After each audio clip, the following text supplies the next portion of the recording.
तो पहला प्रश्न हमें क्या दिया हुआ है कि 14 सेंटीमीटर ऊंचाई वाले एक लंबवृत्तीय बेलन का वक्र पृष्ठीय क्षेत्रफल 88 वर्ग सेंटीमीटर है। तो बेलन के आधार का व्यास ज्ञात कीजिए। देखिए, जो हमें बेलन जो दिया है लंबवृत्तीय बेलन, इसकी ऊंचाई 14 सेंटीमीटर है और उसका वक्र पृष्ठीय क्षेत्रफल 88 वर्ग सेंटीमीटर है।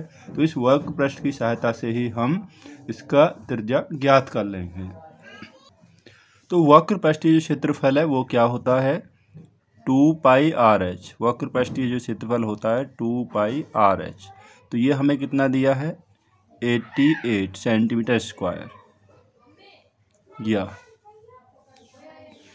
अब देखिए 2 पाई का मान 22/7 होता है, वो आप रख दीजिए।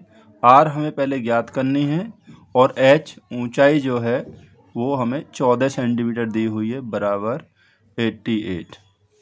अब 7 से हम इस 14 को कैंसिल कर लेंगे, ये 2 बार हो जाएगा। या तो 22 गुणा 2 44, 44 गुणा 2 कितना हो जाएगा, 88।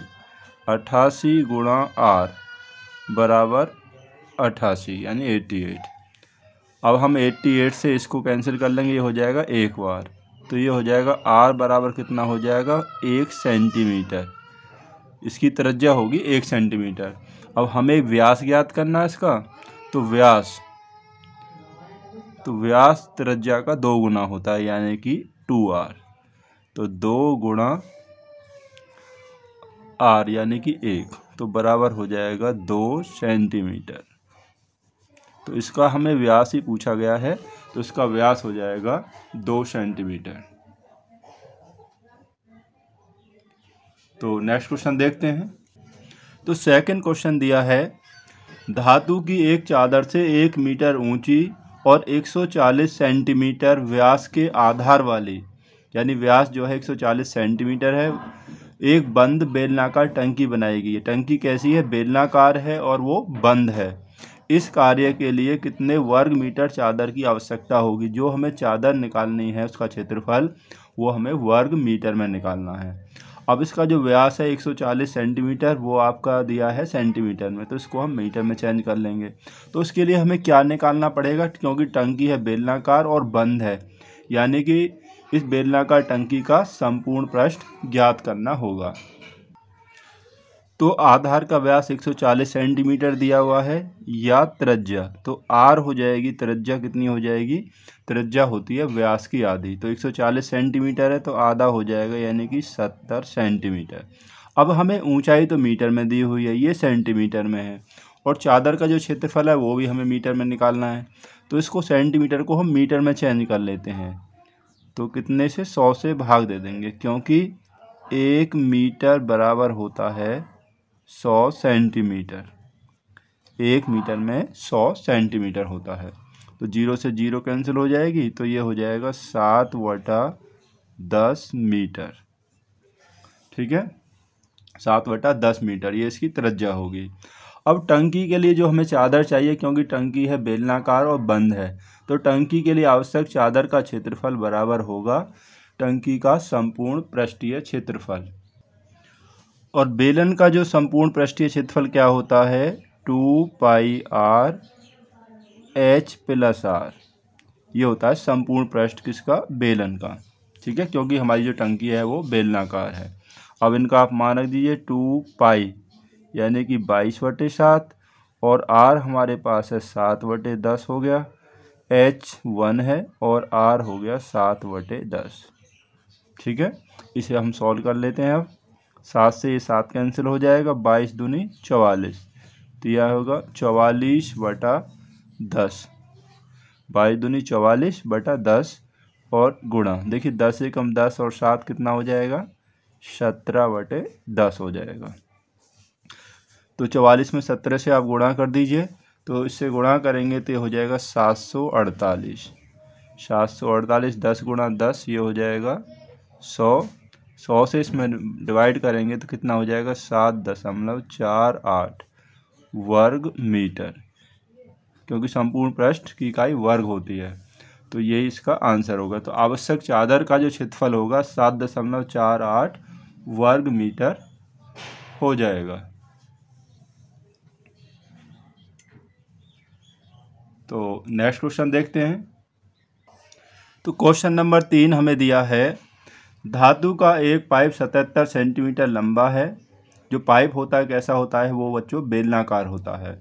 इसके अनुप्रस्थ काट का आंतरिक व्यास यानी अंदर वाला जो व्यास है वो 4 सेंटीमीटर है और बाहरी व्यास जो है वो 4.4 सेंटीमीटर है। तो हमें ज्ञात क्या करना है, आंतरिक वक्र पृष्ठीय क्षेत्रफल ज्ञात करना है और फिर हमें बाहरी वक्र पृष्ठीय क्षेत्रफल ज्ञात करना है और इसका कुल पृष्ठीय क्षेत्रफल यानी कि संपूर्ण पृष्ठ ज्ञात करना है।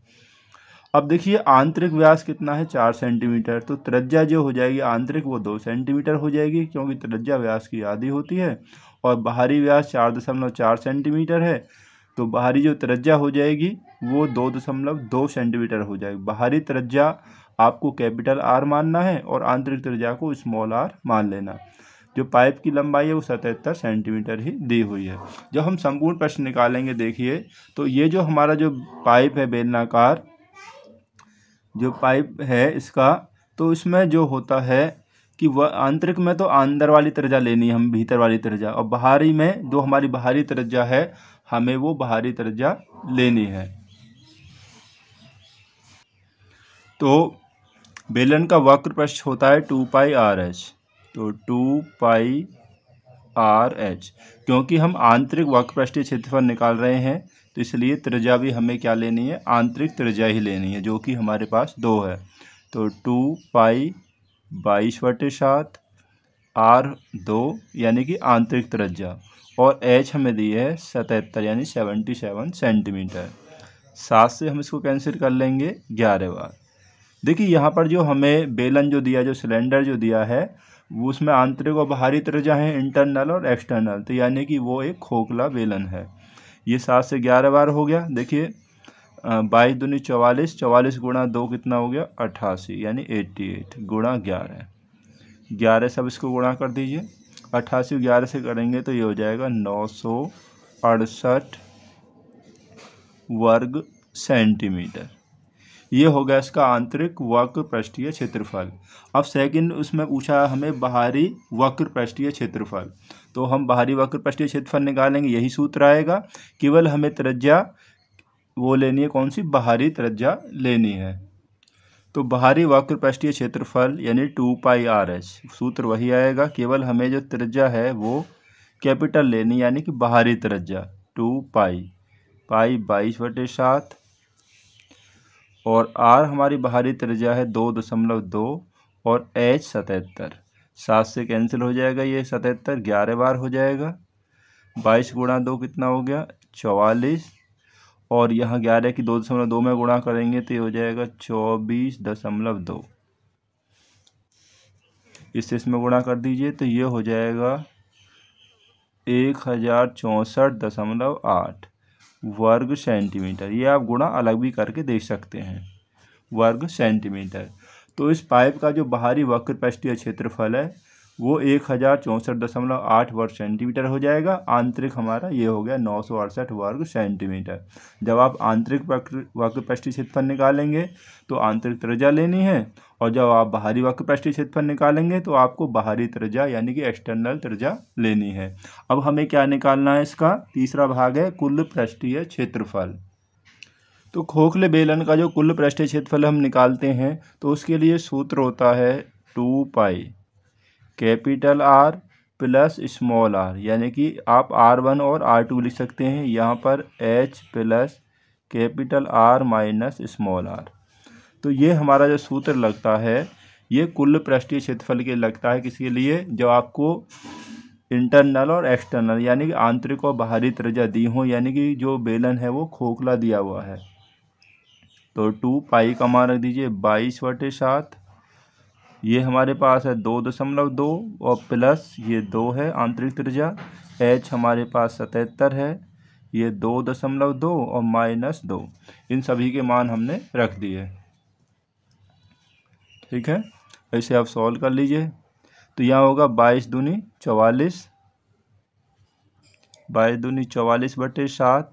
अब गुणा, देखिए यहाँ पर हो जाएगा, इसमें प्लस करेंगे तो हो जाएगा 4.2। अब यहाँ पर देखिए इसमें से 2.2 में से ये 2 माइनस करेंगे 0.2 को इसमें जोड़ेंगे तो हो जाएगा कितना 77.2 हो जाएगा। ठीक है, अब आप 7 से इसको कैंसिल कर लीजिए, 7×6 = 42 यानी 0.6 बार हो जाएगा। तो हमारे पास यहाँ बचेगा 44 गुणा 6 से यहाँ गुणा कर दीजिए, 6 दूनी 12, 6 सत्ते 42 और 1 43, 42 और 4 हो गए 46 यानी कि 46.32। ठीक है, इतना हो गया, यानी कि 6 से हमने इसको मल्टीप्लाई किया तो ये आ गया 46.32 हो गया।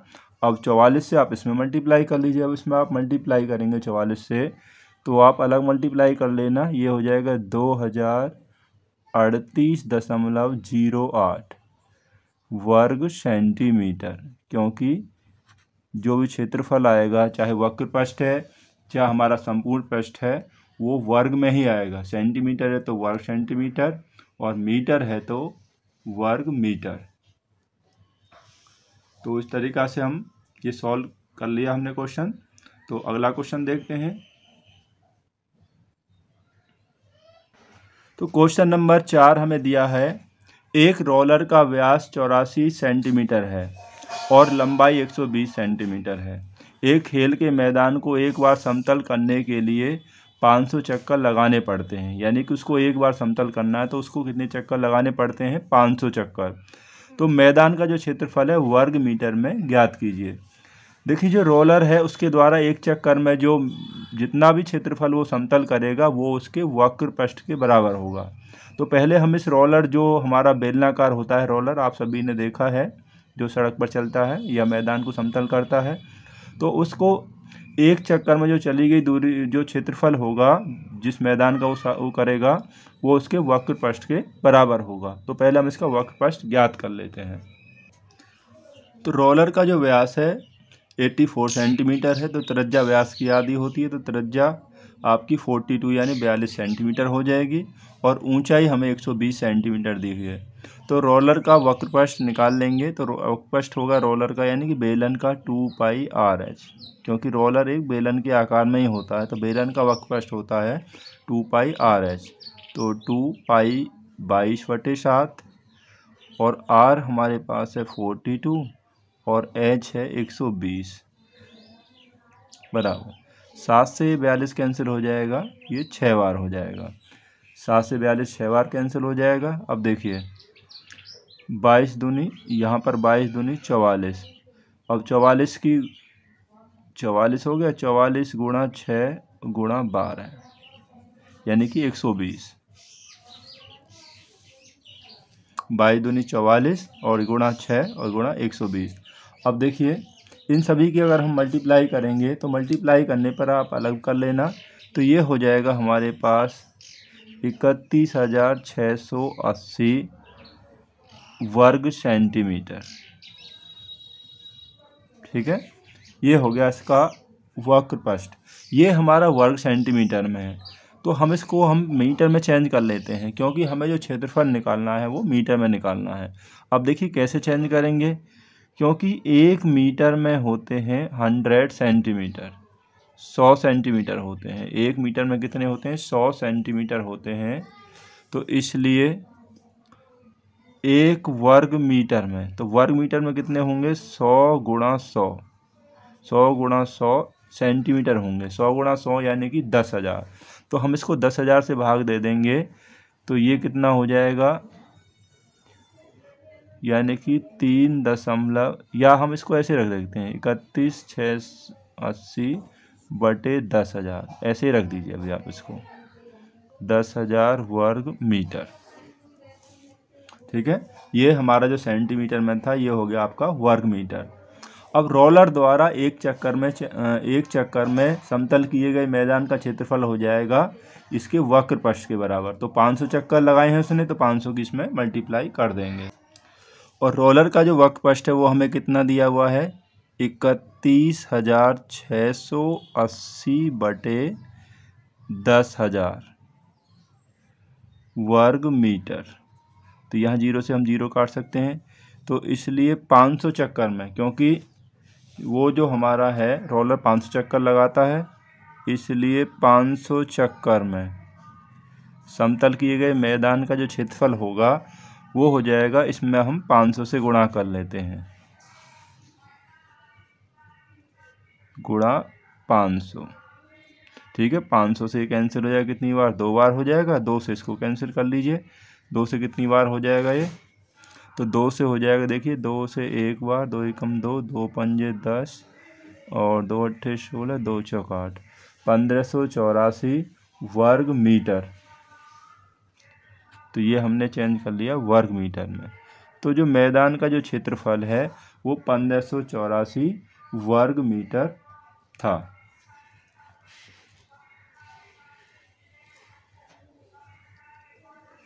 तो इस तरीक़ा से हमने क्वेश्चन सॉल्व किया। तो अगला क्वेश्चन और देखते हैं जो इसी प्रश्नावली का है। क्वेश्चन नंबर 5 हमें दिया है बच्चों, काफ़ी अच्छा प्रश्न है ये भी। किसी बेलनाकार स्तंभ का व्यास 50 सेंटीमीटर है और ऊंचाई 3.5 मीटर है। ये तो सेंटीमीटर में है, ये आपको मीटर में दिया हो, यही आपको ध्यान रखना है। दोनों की एक ही यूनिट होनी चाहिए, अगर नहीं है तो आपको करना पड़ेगा। 12.50 रुपये प्रति वर्ग मीटर की दर से इस स्तंभ के वक्र पृष्ठ पर पेंट करने का खर्च ज्ञात कीजिए, यानी व्यय ज्ञात कीजिए। हमें किसे पेंट करना है, इसका वक्र पृष्ठ पेंट करना है। यहाँ स्पष्ट लिखा है केवल वक्र पृष्ठ को पेंट करना है, तो हमें इसका वक्र पृष्ठ ज्ञात करना है। देखिए यहाँ पर जो त्रिज्या है, जो इसका वो जो व्यास दिया है वो सेंटीमीटर में, इसको हम मीटर में ही चेंज कर लेंगे क्योंकि जो रंगाई की दर है वो वर्ग मीटर से दी हुई है।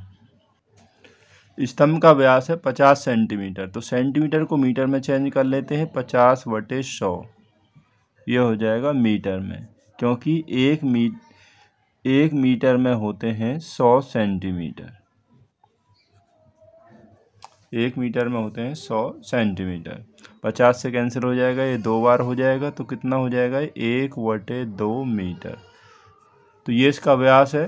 तो त्रिज्या कितनी हो जाएगी, या r बराबर, त्रिज्या r बराबर, तो त्रिज्या होगी व्यास की कितनी हो जाएगी, आधी हो जाएगी। तो 1/2 जब हम इसका आधा करेंगे तो आप 1/2 से ही गुणा करेंगे। ठीक है, अगर आपको त्रिज्या निकालनी है, व्यास दिया है, तो आप 1/2 से गुणा कर दीजिए तो उसका आधा आ जाएगा। या आप देखिए भिन्न वाली संख्या है तो हर का डबल कर दीजिए, जैसे 2 है तो 4 हो जाएगा, तब भी आपका त्रिज्या आ जाएगी। तो ये त्रिज्या होगी। अब हमें इसका वक्र पृष्ठ निकालना है। तो स्तंभ का जो वक्र पृष्ठ, स्तंभ कैसा है, बेलनाकार, और बेलन का वक्र पृष्ठ होता है 2πRh। ये स्तंभ का जो हो जाएगा 2πRh, तो 2π का मान 22/7 और r हमारे पास 1/4 और h है इसकी 3.5।